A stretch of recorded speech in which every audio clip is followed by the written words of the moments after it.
तो समर्थ हैं, प्रभु समर्थ कौशलपुर राजा। जब पिताजी 300 विवाह कर सकते हैं तो वो 2 विवाह किए तो कौन बड़ा गड़बड़ हो जाएगा उनके लिए। जाओ राम जी के पास जाओ। राम जी ने कहा नहीं, मैं तो विवाह नहीं करूंगा।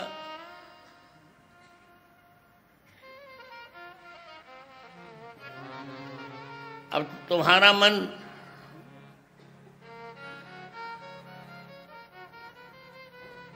दोनों पर चला गया है। जाओ लक्ष्मण जी के पास। लक्ष्मण जी ने कहा तुम जैसी निर्लज्ज से वही विवाह करेगा जो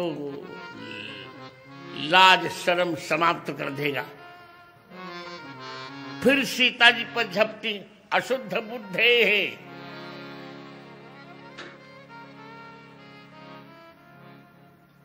तब रूपम व्यकृत। तब राम जी ने लक्ष्मण जी से कहा काट दो इसके नाक कान, जो कुछ होगा होगा, अब देखा जाएगा। रक्ष ससुर व्यकृत रूप मशुद्ध बुद्धेश तस्या।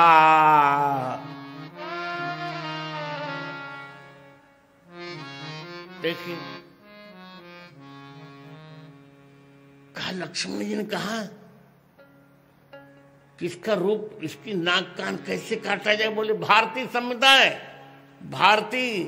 भारतीय संविधान का नियम है, उसके अनुसार काटो इसका नाक कान, जो कुछ होगा होगा। याज्ञवल्क्य का संविधान है भारत में। सजाता उत्तम दंड अनुलोमेस्तु मध्यम प्रातिलोम्य वह पुंसुनार्या कर्तनम। अपनी जात में कोई गड़बड़ी हो तो उत्तम दंड देना चाहिए।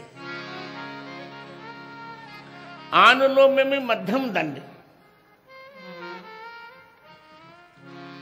अनुलोम्य में मध्यम दंड।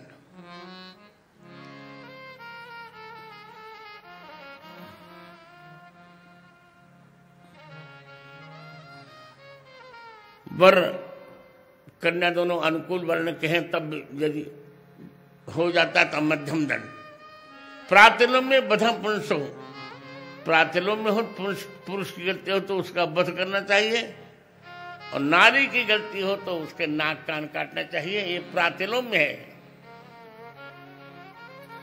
मैं क्षत्रिय कुलभूषण हूं, तुम ब्राह्मण विश्रवा की कन्या हो, प्रातिलोम्य हो गया और गलती तुम्हारी है। शूर्पणखा की गलती इस भारतीय संविधान के अनुसार, इस धारा के अनुसार इसके नाक कान काट दिए जाएं।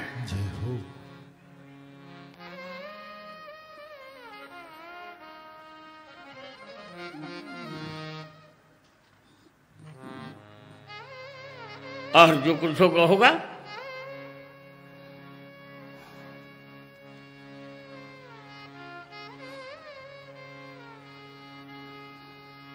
फिर लक्ष्मण जी ने शूर्पणखा के नाक कान काट दिए। और नाक कान काटने पर, नाक कान काटने तक तो सीमित था।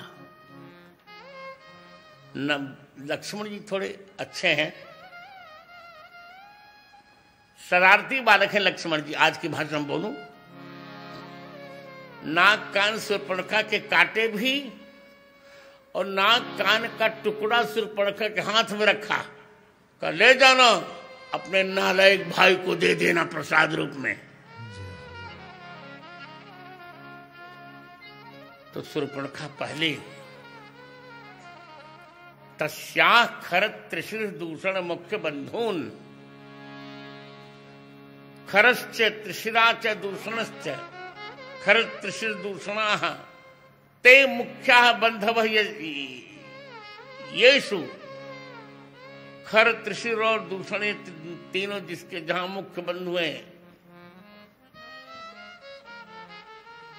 ऐसे चतुर्दश सहस्त्रम खरदूषण की 14,000 सेना एक साथ आक्रमण की राम जी पर। क्या बात करते हैं, एक साथ आक्रमण।